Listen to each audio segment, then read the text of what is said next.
Good morning and welcome to the Kohl's Corporation Fourth Quarter 2025 Earnings Conference Call. All participants are in a listen-only mode. After the speaker's remarks, we will conduct a question-and-answer session. To ask a question at this time, you will need to press star followed by the number 1 on your telephone keypad. As a reminder, this conference call is being recorded. I would now like to turn the call over to Trevor Novotny, Director of Investor Relations. Thank you. Please go ahead. Thank you. Certain statements made on this call, including those regarding our projected financial results, business outlook, and future initiatives, are forward-looking statements. These statements are based on current expectations and assumptions and are subject to certain risks and uncertainties that could cause Kohl's actual results to differ materially from those projected. These risks and uncertainties include, but are not limited to, the factors described in Item 1A of Kohl's most recent annual report on Form 10-K, and as may be supplemented from time to time in Kohl's other filings with the SEC, all of which are expressly incorporated herein by reference. Forward-looking statements relate to the date initially made, and Kohl's undertakes no obligation to update them. In addition, during this call, we may refer to certain non-GAAP financial measures. Please refer to the cautionary statement and reconciliation of these non-GAAP measures included in the investor presentation filed as an exhibit to our Form 8-K as filed with the SEC and available on our investor relations website. Please note that this call will be recorded. However, replays of the call will not be updated. So if you are listening to a replay, it is possible that the information discussed is no longer current, and Kohl's assumes no obligation to update such information. With me this morning are Michael Bender, our Chief Executive Officer, and Jill Timm, our Chief Financial Officer. I'll now turn the call over to Michael. Thank you, Trevor. Good morning, everyone, and thank you for joining Kohl's fourth quarter earnings call. Before I begin this morning, I want to express my sincere gratitude to the entire Kohl's team. 2025 was a year of substantial change and notable progress, and I appreciate the way our teams adapted and committed to new ways of working for the business. We're ending 2025 in a stronger position than we started, though important work remains ahead of us. Thank you for your continued dedication and belief in Kohl's. During this transformational time for our business, we are taking a long-term view. We take accountability for our performance each quarter while making decisions for the long term, with the understanding that progress will not be a straight line. Over the past year, our efforts have been focused on resetting our foundation. This focus is intended to stabilize the business and strengthen our operational ability to build for a stronger future. In 2025, we made meaningful progress, and this aggregate work has us moving forward in the right way. While we've made progress addressing issues and strengthening areas of our foundation, that work will continue to be the focus for most of 2026. Addressing operational opportunities and modernizing our processes and ways of working is critical for what comes next for Kohl's, and there are no shortcuts. We're confident that the work we are investing in now is essential to improving our business and getting back to growth. During today's call, we would like to discuss 3 items with you. First, we'll review our fourth quarter performance. Next, I will provide an update on how we will execute against our key initiatives in 2026. And lastly, Jill will give more details on our Q4 financial performance, as well as give guidance to 2026. Although we are not pleased with our top-line results in the fourth quarter, as comparable sales decelerated to down 2.8%, we are pleased with our strong inventory discipline and expense management, helping to deliver diluted earnings per share of $1.07, well ahead of last year. We also strengthened our balance sheet, ending the year in a strong cash position with no borrowings on our revolver. While not the primary driver of these sales results, severe weather was responsible for about 70 basis points to our comparable sales decline, as approximately half of our stores were closed during the winter storms toward the end of January. Beyond the impact of winter storms, we have identified 2 primary factors impacting our Q4 top-line results. First, we have an opportunity to better execute our fall seasonal business. The softness in this category uncovered some operational opportunities for us with regard to our inventory depth and allocation. We do not consistently have the right product in the right quantity in the right places. This issue was outsized in our smaller format stores, which meant we were not consistently able to meet the demand in key moments. However, we continue to experience positive growth in our year-round businesses, including the emphasis on core basics and essentials, which were not impacted by inventory allocation issues. Second, we needed to offer breakthrough pricing during our key holiday shopping periods to drive more excitement for customers to choose Kohl's. During the fourth quarter, we lost some competitive ground during high-traffic shopping windows, including Black Friday, Cyber Monday, and the week following Christmas. We know consumers are more value-conscious, and there is opportunity for us to regain share during these windows through strong promotional statements that better align to our customer needs and priorities. Consistent and differentiated value statements across marketing, in-store, and online will be a catalyst to improve our performance.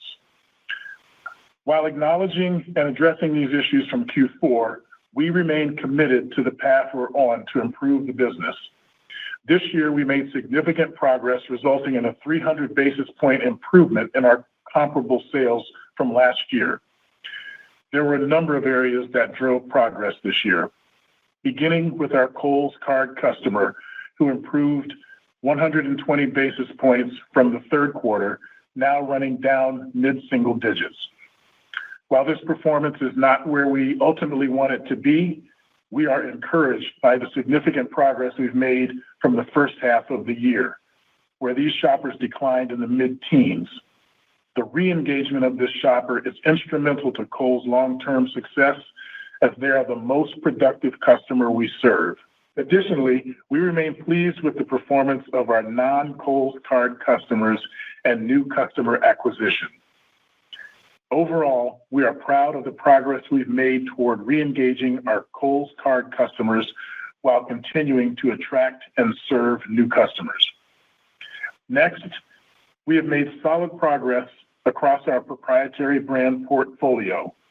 Although these brands were down 3% overall in the quarter, our proprietary apparel was flat, with the decline primarily driven by our home business. Our juniors business, which grew 8% in the quarter, continues to benefit from investments in our proprietary brand SO. We are furthest along in our progress for this category, as it has faster turns and shorter lead times.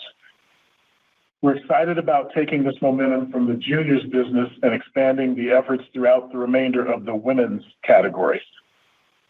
Petites is another area within women's that continued its great momentum, running up 26% to last year.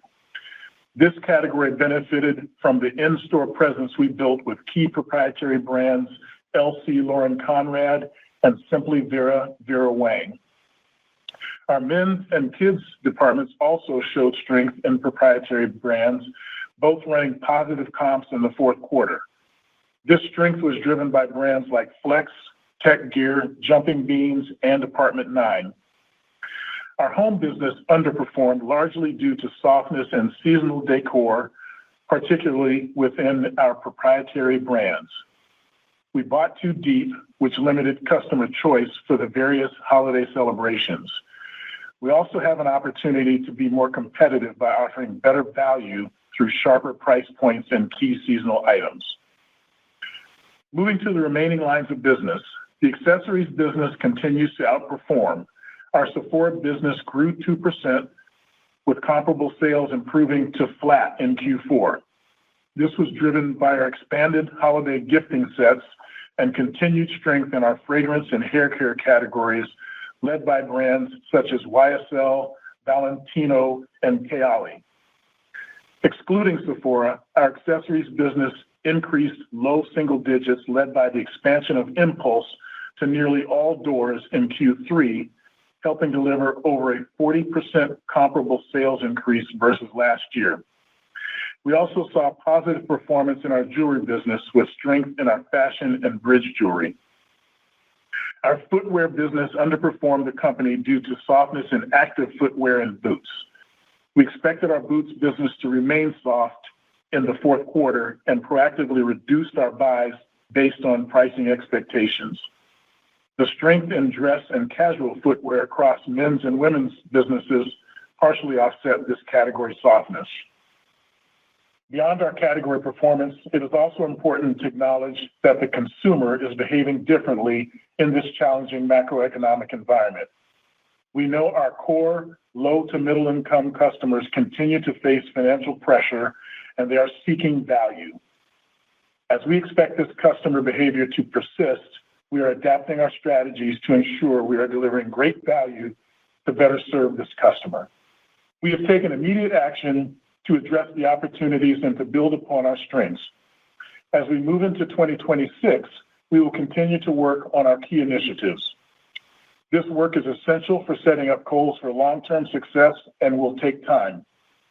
In 2026, we are committed to continuing the progress we laid out in 2025 and have clear, actionable insights that we can build on.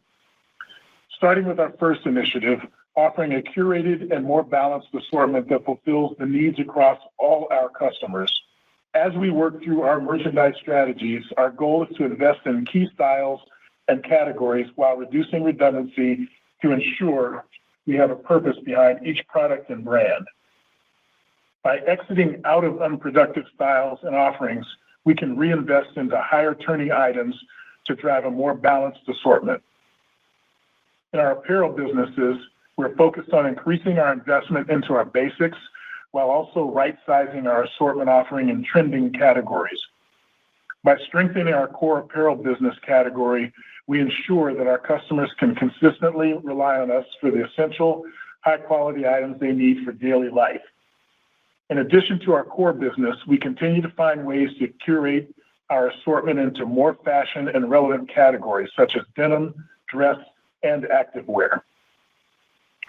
In our women's business, we are broadening our denim assortment with more styles and fit through our key national partners such as Levi's and enhancing proprietary brands such as LC Lauren Conrad and Sonoma. Additionally, we will build on the momentum in juniors by introducing the Office Edit by So to provide a new compelling assortment in the casual and dress categories. For our men's business, we are investing into key item programs within proprietary brands such as Tech Gear and Sonoma, and we will expand upon successful brands like Flex with our new offerings of Flex Golf, Premium Pant, and Fleece. We also have an additional opportunity to grow our dress category with an exclusive Hager Hall of Fame launch. In our kids business, we will differentiate with our proprietary brands by introducing merchandising statements that show an expanded assortment of under $10 entry price points in So and Sonoma. We will also expand key brands like Jumping Beans into baby and Flex Kids to all stores by Q2. Last, we recently launched our new proprietary tween brand, Sea and Sky, in Q1. We're driving the next phase of growth in our Sephora at Kohls business by strategically curating an exciting assortment. We successfully launched MAC, a leading makeup brand, in over 850 of our Sephora at Kohls stores this month. This launch immediately delivers enhanced newness and a strong value proposition to our customers. Recognizing that newness is vital in the beauty industry, we are also preparing to expand assortment with proven brands like Tarte and Charlotte Tilbury. Additionally, we see further opportunity in 2026 to build on the successful launch of our Impulse initiative. Following the rollout of an Impulse queue line in nearly all of our stores, we have identified more ways to inspire our customers and drive highly incremental, impulsive shopping behaviors. To capitalize on this, we are implementing the Deal Bar and Impulse Toy Tower, both of which are specifically designed to offer compelling value on items like seasonal home decor and trending toys with all products priced under $10. We're excited to roll out these offerings this spring to maximize key seasonal moments, including Valentine's Day, Easter, and Mother's Day. In footwear, as we transition to spring, we expect our dress, casual, and active categories to gain momentum. We're focused on improving our inventory position and reducing overall choice to deliver better clarity on the sales floor, while ensuring greater depth in key styles our customers are seeking. And lastly, in our home category, we will deliver more value through our investment into key proprietary brands such as Big One, while simultaneously growing newly launched brands such as Mariana, Hotelier, and Mingle & Co. In addition, we will leverage key national brand partners who continue to deliver newness and innovation, including brands like Shark and Ninja. And finally, we are taking immediate action to recapture our seasonal decor business through offering greater customer choice and sharper price points on key items. Our second initiative is our focus on reestablishing Kohl's as a leader in value and quality. Value continues to be a focus and is especially important given the macroeconomic uncertainty. The majority of our customers are low to middle income. These consumers have been consistently under pressure and are being thoughtful with how they are spending their discretionary income. It's clear that when we offer value, it resonates with this customer. Kohl's has an opportunity to deliver more consistent, competitive value to all of our customers. In 2025, we took important initial steps to enhance our promotional strategies and increase brand eligibility in our coupons. These actions proved to be a critical first step, resulting in an improved trend, particularly among our Kohl's Card and loyalty customers. In 2026, our focus remains on building upon the momentum we've established and deepening our commitment to delivering undeniable value to every customer. We are executing a strategy that includes simplifying our promotional statements and deploying more personalized real-time offers. This allows us to be more targeted, rewarding our most loyal and deal-savvy customers while ensuring a compelling value message breaks through to a broader customer base. We're also making meaningful investments to amplify our proprietary opening price point brands, which provide exceptional quality at an accessible price. These strategic adjustments will strengthen our competitive position and ensure we deliver incredible value to all customers. A key element of Kohl's value proposition is the power of our high-quality proprietary brands. This year, we are committed to increasing our investment into proprietary brands, inventory, marketing, and experience. In the women's business, we are excited about the work we are doing to amplify key proprietary brands, LC, Lauren Conrad, and Tech Gear. In stores, we are elevating the experience to improve findability and inspire our customers. To achieve this, we are adding improved signage for better wayfinding, highlighting key styles with mannequins, and adding Find Your Fit communication to better help customers find the product and fit they desire. This experience will be completed with our LC Lauren Conrad brand in Q1, and we will complete the Tech Gear experience in Q2. We are also excited to build off the momentum of another strong proprietary brand in Flex. Last fall, we introduced Flex to our kids category in 300 stores. Currently, we've expanded this to 600 stores in Q1 and are expecting to be rolled out in all stores by Q2. In addition to the investment we are making into our proprietary brands, inventory, and experience, we will be supporting them with a new marketing campaign celebrating our By Kohl's brands. The By Kohl's campaign will put a spotlight on the great brands that customers can find only at Kohl's. We will focus on several By Kohl's brands by highlighting style, quality, fit, and aesthetic. To accomplish this, we will be leveraging our Kohl's Mom this spring, utilizing a strong cross-channel campaign including fun social content, TV, and digital video. We're also creating a landing page on our website and app to better highlight the proprietary brands to our customers. And lastly, our third initiative is delivering a frictionless experience across our omni-channel platforms. A frictionless experience starts with reestablishing trip assurance for our customers. To address this, we are making deliberate changes to both our planning and supply chain processes. Specifically, we are committed to investing in depth with plans to increase it in the high single digits while simultaneously curating our choice counts for greater clarity and relevancy. This strategy includes protecting our replenishment receipts and heightening our in-stock levels, all while improving inventory turn to ensure the freshness of receipts. These adjustments are designed to ensure that the right product with sufficient depth is available at the optimal time across all our stores.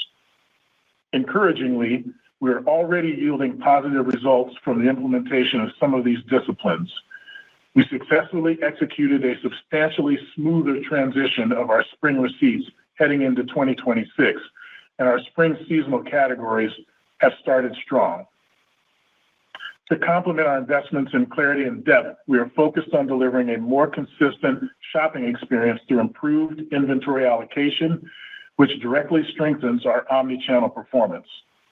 By increasing inventory depth and improving in-stock levels, we are better positioned to leverage our store-enabled fulfillment tools, such as BOPUS and BOSS. These omni-channel options provide our customers with greater speed and convenience while allowing us to utilize our ship-from-store capabilities more efficiently. We will continue to refine these tools to ensure a frictionless and reliable experience across all touchpoints, regardless of how or where our customers choose to shop. In addition to stores, we have an opportunity to modernize our capabilities and enhance our digital experience. We're focused on delivering a better experience and deeper connections through advanced personalization and contextual relevance, making every interaction with Kohl's more meaningful for the customer. We are enhancing our omni-channel capabilities across all digital touchpoints such as search, findability, and availability, as well as elevating our store-enabled services as key differentiators to maximize convenience and create a seamless, integrated shopping experience. And last, we are actively modernizing our site structure and foundational data architecture.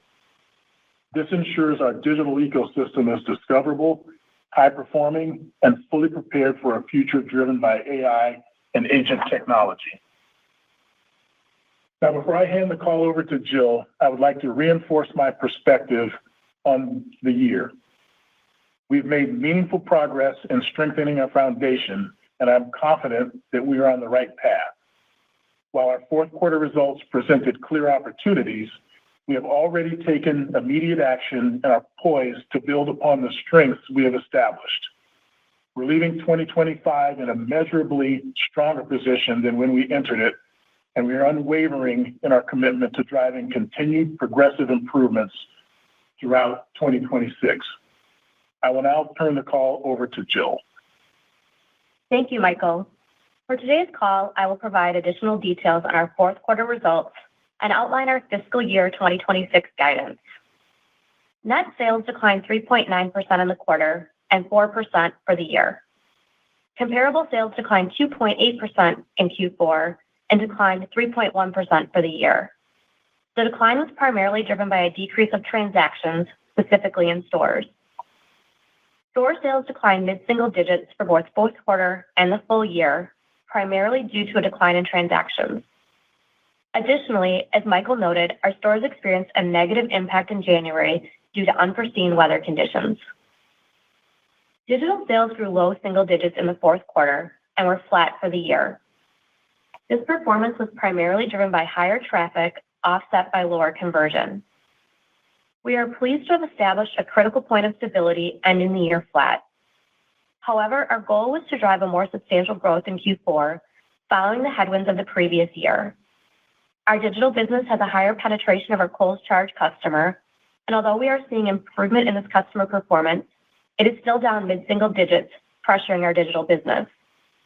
In addition, we need to further elevate conversion through better inventory availability and findability, which are being addressed through the inventory strategies Michael outlined. Moving down the P&L, other revenue, which consists primarily of our credit business, declined 9% to last year in Q4, an improvement from the third quarter, driven by better Kohl's card performance. For the full year, other revenue declined 10%. As a reminder, at the beginning of the year, we shifted certain credit-related expenses from SG&A against our other revenue line. For the upcoming year, we will lap this adjustment, so our other revenue should normalize and reflect the relative performance of our Kohl's charge customers. Gross margin in Q4 expanded by 25 basis points to 33.1% of sales. This expansion was driven by continued strong inventory management, resulting in lower clearance markdowns. This was partially offset by increased cost of shipping as our digital penetration increased 220 basis points to 35% of total sales for the quarter. For the full year, our gross margin expanded by 34 basis points to 37.5% of sales. SG&A expenses decreased $76 million, or 4.9% in Q4. Excluding the shift of credit-related expenses, SG&A declined 4.1%. The decrease in SG&A was driven by lower store, marketing, and fulfillment-related expenses. For the year, SG&A expenses decreased 4.1%, and excluding the shift of credit-related expenses, SG&A declined 2.8%. Depreciation expense was $174 million in Q4, a decrease of $9 million. For the year, depreciation declined $43 million to $700 million.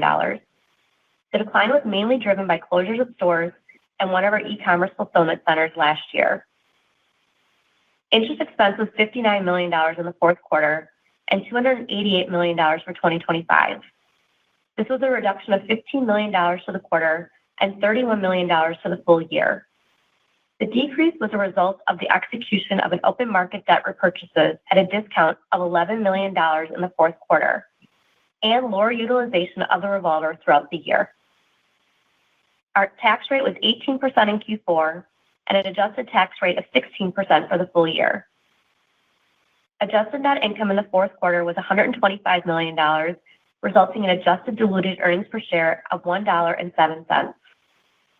Adjusted net income for 2025 was $186 million, or adjusted diluted earnings per share of $1.62.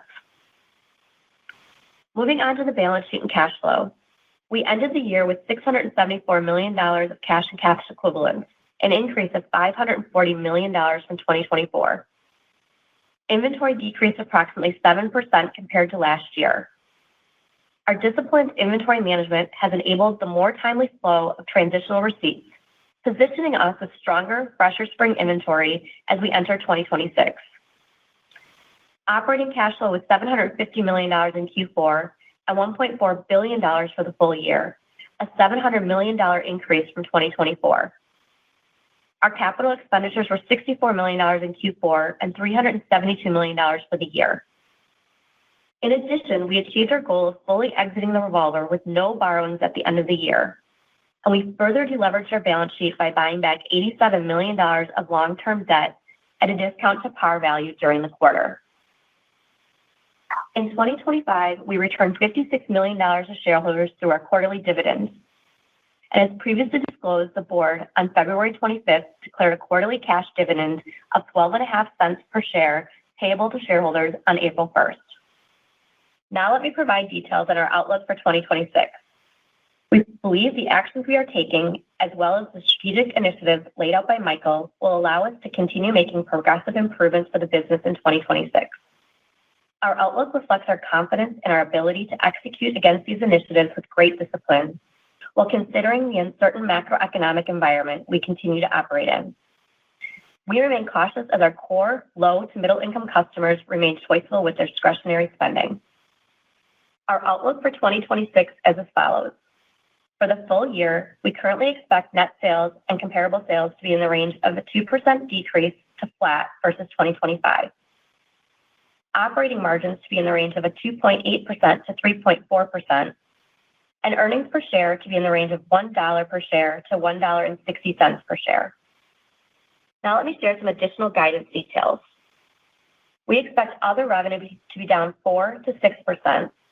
The decrease is due to lower accounts receivable balances driven by sales underperformance in 2025 by our credit customer. Gross margin to be flat to down slightly, driven by increased proprietary brand sales, offset by increase in digital sales and elevated promotional offers as we drive more value for our customers. SG&A dollars to be in the range of down 0.5% to down 1.5%.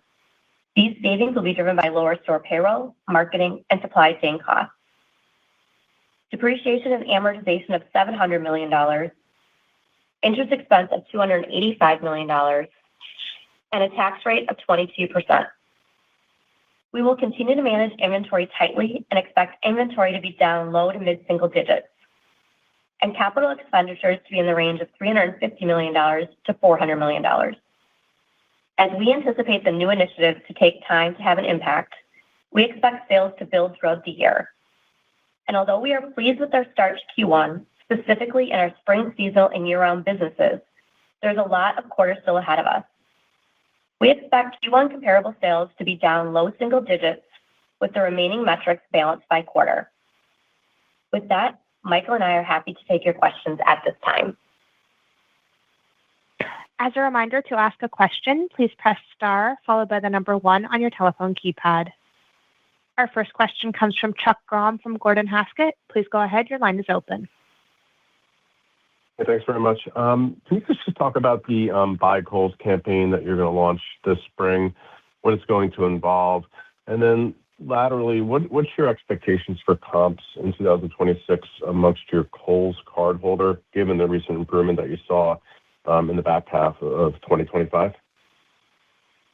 Yeah, maybe I'll take the first half of the question, Chuck, and Jill can handle the second part. As far as the Buy Kohl's campaign, we've actually launched that already, and it's a continuation of our effort to make sure that the power of our proprietary brand portfolio is showcased and emphasized. So there's a marketing element to it that brings some of our most important proprietary brands together, like Flex and others. But it's also an opportunity for us to continue down the path, as we've been talking to you over the last 3 to 4 quarters, about the importance of the proprietary brand portfolio to our customers in general, but in particular to those that are Kohl's card carrying members. It's a mouthful, sorry.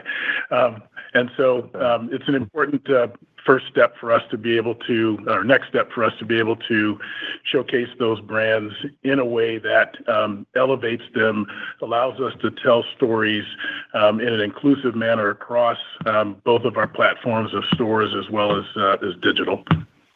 And in terms of the Kohl's charge holder, obviously it's continued to lag our performance this year, but showed stepped improvement from down mid-teens to down mid-single digits at the end of the year. I'd expect this to continue to improve based on a lot of the efforts that we're putting forth. First, they do over-penetrate in proprietary brands, so as we're making that investment back into those brands, it has resonated with that customer, one, because it provides incredible value, its opening price point.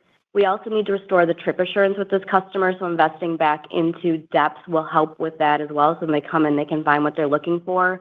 A couple other key things that we've done is the coupon eligibility resonated with this customer, as well as we've bought back into jewelry and petite. So I think you're going to see a build in this customer. It will probably still lag in the front half of the year. I think it will catch up in the back half of the year.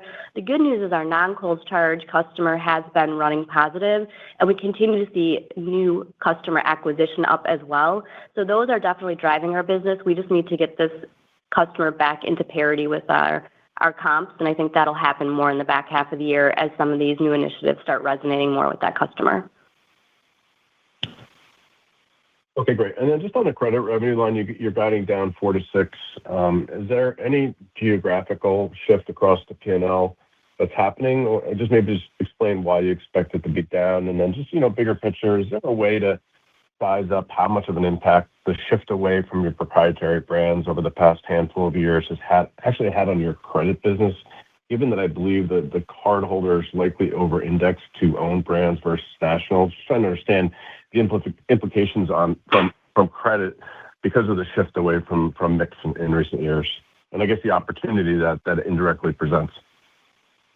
Yeah, I would say it's going to lag, so that's why we're down and lagging from a sales perspective. We're coming into the year with less accounts receivable, which is what really generates that interest revenue and the late fee revenue for us. So it's always going to lag. You make your purchase in month one. We don't start billing you until 30 days later. You don't start getting accrued into interest for 30 days, and then it really builds and accumulates. So it's always going to lag top line, just given the lag of those purchases.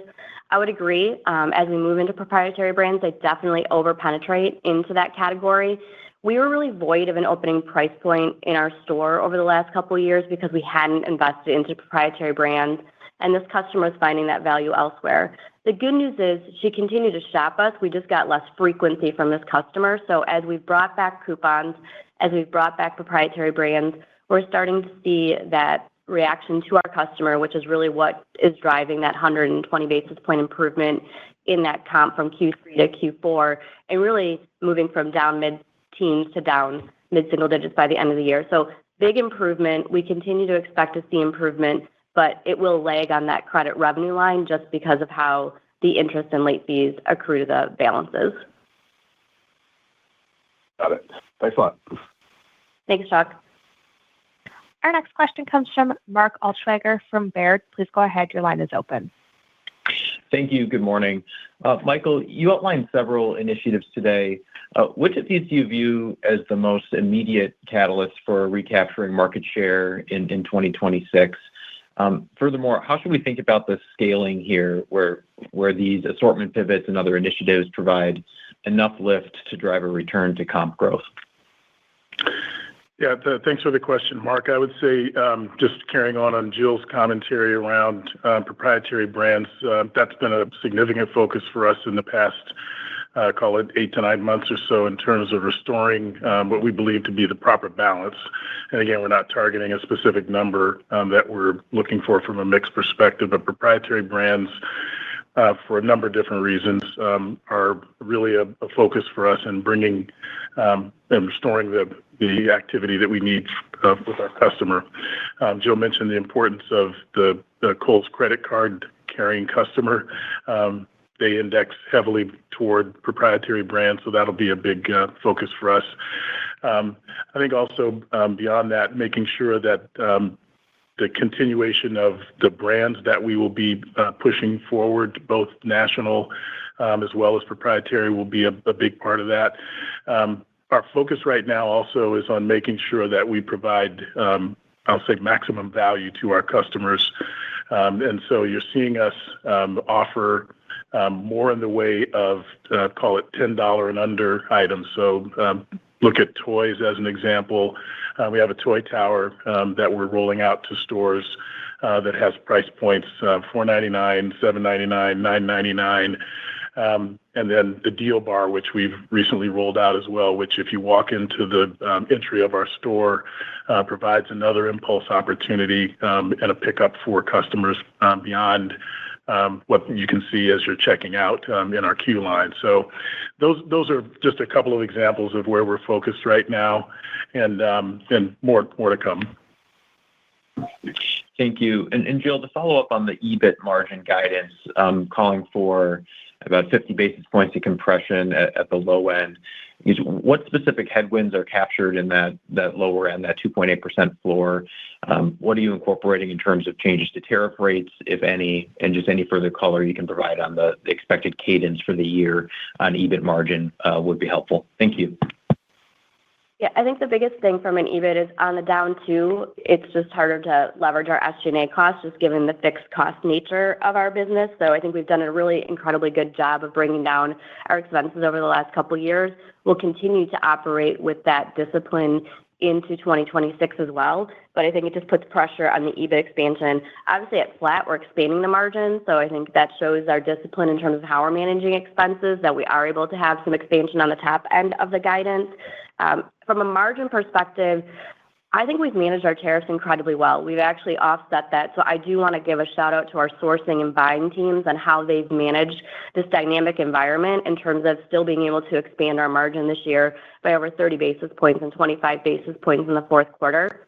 Next year, really, we're going to manage it the same way. So we think we have the right mitigation tactics to manage through tariffs. The big thing that we want to make sure that we're going after is value. We know we serve the middle to lower income customer. We know they have to be choiceful with their discretionary spend. And so a lot of what we're talking about today is how we can stand for value, whether that be through our proprietary brand portfolio, through the price points that Michael indicated with the $10 and under, but also making sure that we're going to be able to break through with our promotional values as well. So we want to give ourselves some room to be able to do that. We know our proprietary brand will be a tailwind in the mix as we definitely move more into sales there. But we also see digital as a growth opportunity. We were happy to get to a point of stability and putting a flat comp for the year, but we really think this can be a growth engine for us as well into 2026, which will then add some pressure to margin. So those are kind of some puts and takes. So margin, I would say, isn't going to be a driver of the EBIT expansion, but rather it's going to be around our expense management, and then obviously getting to that flat comp allows you to expand it on the top end. Thank you. Our next question comes from Bob Drbul from BTIG. Please go ahead. Your line is open. Hi. Good morning. Just a couple of questions from me. On the women's business, as you think about this year, and I think the progress that you made last year, where are the biggest opportunities ahead? And I guess on the same line of questioning would be just in home. I think when you think about what you've learned, sort of Q4 in home, soft home, tabletop, can you just talk through that category as well? And just curious on sort of online versus in store, how you would merchandise, that category. Thanks. You can take a shot at that first. Sure. So from a women's perspective, I would say one big call out is juniors, Bob. It was up 8%, really seeing momentum behind our proprietary brand, which, as you know, juniors' fastest turning business. We're probably the most mature in that curve in terms of how we went after our proprietary brand portfolio. So I think that's kind of the litmus test for us and really what we're going to continue to chase after. And that's where women's will continue to lead to. I think there's a couple of opportunities. If I think about women's, we're in a denim cycle, so you're going to see us leaning into our proprietary brands with Elsie, Lauren Conrad, and Sonoma, but also great national brand partners like Levi's. So that's going to be coming to life in our store as well. We know we had a little bit too many choices on our floor, so they're really going to be curating that assortment and putting more depth in so we can be in stock on those basics that we need. We went a little too far, I think, this year into core knits and sweaters, so we know we have an opportunity to curate that better as we get to the back half of the year. I'm really excited about our spring seasonal selling. A lot of the changes that we learned from our missteps in fall seasonal, we've corrected, and we're starting to see that momentum as we called out with our spring seasonal businesses, which will only grow in volume as we move into March and April. So we're excited about that opportunity in front of us. So I think that women's really has the right formula from a junior's perspective, and they're going to continue to follow that as we move into the new year. From a home perspective, I think what we learned there was on seasonal decor, people like more choices. And so we went a little too deep in some categories, and we needed to give more choices from that perspective. So they have already corrected from that. We'll move into it. So we know as we go into next year, don't go too deep on the Santa Claus and snowman, but have a little bit more array from a choice perspective, and then having sharp price points. And so as we think about where we can add some more value, particularly as we get into that seasonal business, that's where we'll go. So we have a couple of places along the way. We did some small testing in Valentine's Day. You'll see Mother's Day, Father's Day. So we have some moments to make sure we get it right before the big holiday season, but we feel good with the progress that that team has made and the steps they've already taken to correct what we saw during the holiday season. I guess, and if I could just ask a follow-up, which would be on the marketing expense, when you think about sort of how you're approaching, re-engaging with some of your credit customers, but also non-credit customers, where did you end up in marketing? And you just talk through the plans for 26 in terms of, leverage, not leverage, in terms of how much you're going to spend. Thanks. Sure. I think marketing this year, we end up close to a similar A to S as last year. Kind of that's my metric for how I look at the productivity. What I would say is we always look at opportunities. That team has done an amazing job of finding productivity and making our working media work harder for us. So it has been a way for us to save some money. However, we spend a lot of time with our chief marketing officer about where and how we can invest back in to drive sales. So if we see opportunities, we're definitely making those investments and making sure we get the return back off of the money. So even though there's some savings, I think if you look at that productivity factor, you'll see it's pretty in line with where we've been. And it is a place that if you look at versus where we've planned to be, we will tend to invest back into because we know we can get the sales, particularly in digital. It's a very easy way for us to invest in, get some search terms, get some paid traffic in moving our digital business forward and getting a really good ROI out of it. So I think we have a very good system in terms of how we measure marketing and then how we make those investments to make sure we're getting the return back from an organization perspective. Great. Thank you very much. Our next question comes from Dana Telsey from Telsey Group. Please go ahead. Your line is open. Hi, good morning, everyone. I know you have a very healthy store base in relation to profitability. How are you thinking of openings and closings this year and the small store boxes? What's the game plan and remodels? And then on Michael, as you talked about the initiatives for top line growth, how do you see the framework of the store changing, either by category, obviously at the impulse lanes, and what does footwear and active mean for you this year? Thank you. Good. So I'll try to take some of those questions. Thanks, Dana. The question around stores, and we've talked about this before. I think we have a store base of 1,150 stores roughly that the vast majority are well over 90% are profitable.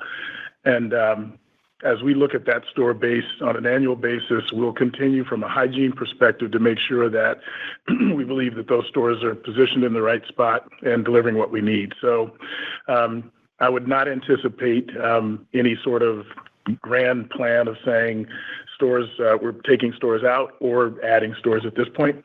The focus for us is actually on optimizing what we already have, and we'll be focused on making sure that we continue to push the store's productivity as far as we can going forward. We will look at stores like we do on an annual basis, like I said, and to the extent that there are opportunities for us to either relocate, those are opportunities for us, we can do that. But no major change in the store base expectation at this point.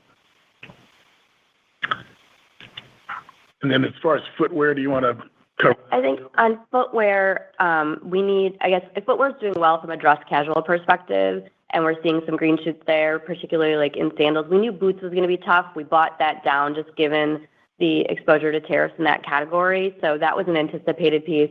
I think the big piece of it for us, as you mentioned, from an active perspective, is getting innovation and some movement from an innovation perspective in the footwear business. We've been working really closely with our top 3 partners. I think we do expect to see some momentum build in that category throughout the year, but I would say we'd probably be set better from that perspective for back to school into fall, just because of the change that it does take to get there. So I would say from a footwear perspective, I expect it to probably lag the front half of the year, but by the back half of the year, get back into parity from a comp perspective, just given we do have a big active footwear business, and that will take some time to bring that innovation through from that perspective. And then in terms of, I think your last question, if I wrote it down correctly, was the top line framework for store changes. I think, we've made some big changes in the last couple of years. Obviously, Sephora coming in was a big moment for us. We had some missteps with the jewelry. So bringing jewelry back in, showing that and showcasing that, having accessories have a home behind the Sephora pad, and moving juniors back to the front of the store were some big showcases that we had in 2025. Clearly, putting juniors in the front was working. That cross-shop ability with Sephora has persisted and consisted for us, which is a good thing. Impulse lines and queuing lines have come in. We now have that in all stores, which we finalized at the end of the year. So that was a white space opportunity for us. And you're now going to see gifting zones as well, and those are going to be with the $10 price points. You're going to have more table towers, whether that be impulse, gift deals, and also in toys.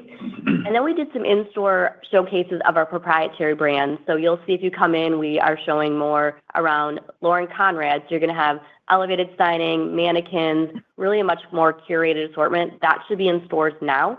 And then Tech Gear will be the secondary brand that we're going to be supporting as well to showcase it. So we're investing in the proprietary inventory, we're investing in the marketing to build awareness, and we're investing in the in-store experience, as well as you're going to see it on our digital experience as well for the customers to showcase those brands. So really putting our effort behind growing back those proprietary brands, which, as we know, provide incredible value, but also resonate with that core loyal customer for ours as well. Yeah.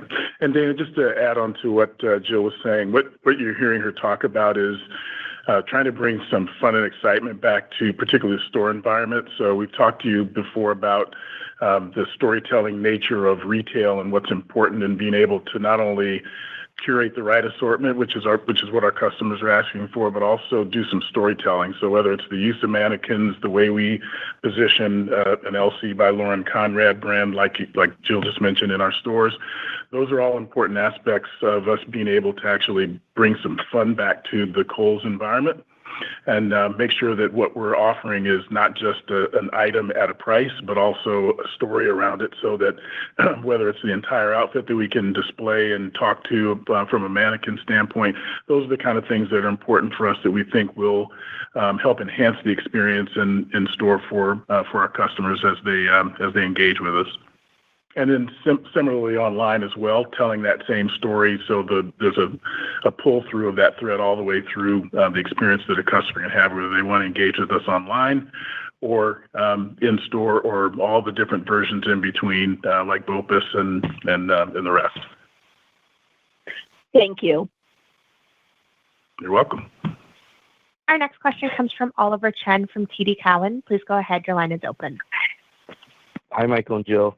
Regarding trip assurance, what's the timing of that happening? And there's some things you can do sooner, you've been doing, then make it happen. But how does it phase in quarterly? And as we also model other income, what should we know about the comparisons and drivers throughout the year, as the profitability of your company is quite sensitive to that line? It sounds like a lot's under your control, but what could be risk factors to the upside and downside on other income for us to consider? And third, you've been on an inventory management journey for many, many years. I think it's different now, but what's different in terms of breadth versus depth? It sounds like there's some decisions that were made that were self-issues in terms of what you're choosing to do with basics and others. Thank you. Yeah, so on the trip assurance question, what I would tell you is that that work is well underway, and we've been focusing on that in large part of the 2025, and it'll continue into 26 as well. And the whole focus there is our customers count on us to actually have what they're looking for, whether it's online or in store, particularly in store. And what we've been doing is curating the assortment to the point where we have the appropriate level of choice, and in many cases that means reducing the choice offerings that we have, but at the same time actually going deeper on that, so that particularly in the basics area, and that work will continue. Our teams collectively across the organization have been working diligently on that over the last several months and last number of months, and we feel like we're making good progress in that area. Jill, you want to talk about the income? Sure. I think when you reference other income, you're referencing the other revenue, Oliver, but really it's going to be about our credit sales. And I think, that's where it's going to ebb and flow. So as I mentioned, it comes out of this year, we have a lower accounts receivable balance just because it's been lagging. We need to build that back. So the guide of down 4 to down 6 will lag the comp just because of the way that build happens, the way that it revolves and it generates that revenue. So I would say, we're staying flat down 2. We know our credit card customer needs to continue to improve. I think, we can see that improvement more in the back half of the year, but it will still cause a lag on the other revenue line. So I think if you kind of look at that spread that we gave you, it's probably a good spread to use as we move into the current year. There are no reclassifications, so it's very pure this year, so it should be an easier way for you to be able to model that. And Sephora has been a great new customer recruitment tool. What's your latest thinking on the best adjacencies next to that, and where are we, given that there's lots of nice conversion opportunities? And lastly, Michael, this is simple but hard, but what do you think it takes to positive comp in stores?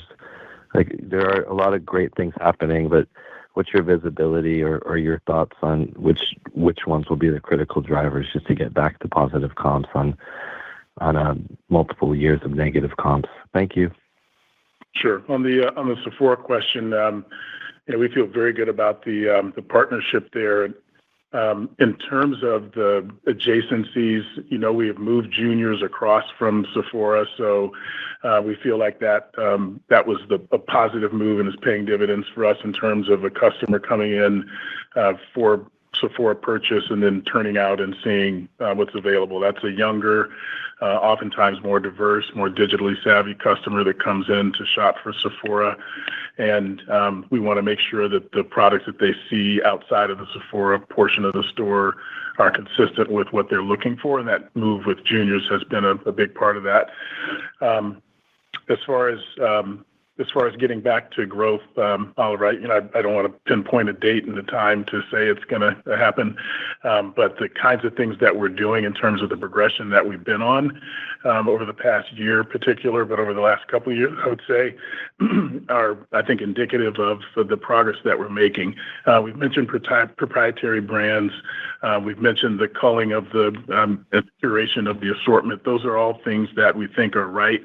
I talk to the team all the time here about, I use the analogy of a restaurant that, we've got to get the product right because that's what people ultimately come for. Experience and all the other things that are wrapped around it are important as well, and we're working on those as well. But we've got to get the product right to make sure that that's what the customer continues to come back around. So we'll continue to focus on building that space to get back to growth eventually. What I would tell you is that if you look at the progression that this organization's been on over the last, call it a couple of years, we had a -6 comp 2 years ago. We produced a -3 comp this past year in 2025. We're giving you guidance, as Jill mentioned in her commentary, of being flat to down 2. We came out of the fourth quarter roughly around a 2 if you back out the weather impact of the 70 basis points that we mentioned. And so we're guiding on the low end of where we're already performing. And if you build these capabilities on top of that, that's what we believe will get us at least back to flat. And we have the ambition, obviously, to get back to growth eventually. And that's what the aim is. We understand that that's the lifeblood of any business to grow. But we also want to be measured and disciplined in the way that we get there, particularly against the backdrop of the environment that we're operating in from an economic standpoint. Thanks for those details. Appreciate it. Best regards. Sure. Thanks, Oliver. Our last question today comes from Michael Binetti from Evercore. Please go ahead. Your line is open. Hey, guys. Thanks for all the detail here. Just on the comps, Jill, you suggested, that we'd be building to the flat to down 2 through the year. Maybe just a thought on trying to connect that to your comment on the first quarter. Sounds like seasonal goods and some of the holiday decor was the headwind in fourth quarter, but the core was stronger. If the spring seasonals are getting better and the core was stable, how should we think? I'm trying to think about trends in first quarter relative to the -2 to flat for the year. And then I'm also curious, it sounds like with the coupon and expanding the coupon a little bit deeper, as you said, and shifting to more of the entry-level price points to drive value, sounds like a good idea, very important. Can you just talk about how you're thinking about the range of outcomes for units versus AUR that can support the -2 to flat comp for the year? Sure. So I think from a comp perspective, Michael mentioned it well. We anchored the low end on our current performance. If you look at fall, we exited the year down 2.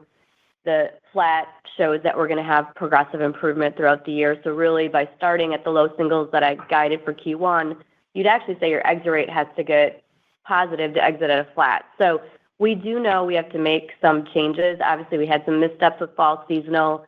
We made those corrections with spring. It started out great. It's a small portion of the business right now, so I think caution. I don't want to become overly optimistic. That's, as you know, not my nature, but we feel good with that business. We feel good with our year-round business, which has actually continued to perform well even through the fourth quarter. So I think we're cautiously optimistic there, but there's a lot of macro headwinds, and we know our consumer is low to middle income. They're under a lot of pressure. Obviously, a lot of things happening today that is taking their discretionary income. So we also want to be mindful of the environment that we're operating in. So we're kind of balancing that as we enter into this year. We also know a lot of these investments into depth are going to happen as the year progresses. We mentioned footwear. We know we have some new innovation coming, but we don't expect that till the back half of the year. So there are things that are happening, but it does take some time to make those moves. So we wanted to make sure we gave ourselves that room within the guide to be able to make those changes. And as we continue to show progressive improvement throughout the year, that will show that these efforts are working. But I think as Michael mentioned in his prepared remarks, it's not going to be a straight line. I mean, there are going to be some ups and downs, and it's not just within these four walls that we get to control what's happening. We do have to be mindful of the external environment, which brings us to why the coupon and the opening price point is so important. We know that our customer, particularly the low to middle income customer, is going to over-penetrate in these value brands, so we need to bring that to them. We've seen, I think if I look back for the last 20 quarters, Michael, we typically have seen a pretty flat average transaction value. Our issue continues to be traffic. So whether we're bringing in higher price point or lower price point, they will fill that basket, and our average transaction value typically has stayed relatively flat-ish. It really comes down to driving traffic, which you've heard a lot more about marketing in this call because we know we need to continue to drive that traffic both in stores and digitally. We've done an incredible job digitally. Our traffic was very solid in the fourth quarter. We need to continue to do that to the stores, and I think the investments we're making in that experience, like Michael outlined, is a way for us to bring in some more traffic as well as just a better flow of goods. We transitioned in January this year, which is probably the first time we've done that in a long time, bringing in newness, having those transitional goods. It gives that customer a better reason to shop. And just on that inventory management, it affords us more currency of inventory and flowing goods faster, which we also think could be a driver of trips. So I actually feel well positioned as we enter the year, but I would say that I'm also just cautious, being mindful of the macro environment that we're operating in. Okay. Thanks a lot for all the help, Jill. Great. Thanks, Michael. And we're out of time for questions. This will conclude today's conference call. Thank you for your participation. You may now disconnect.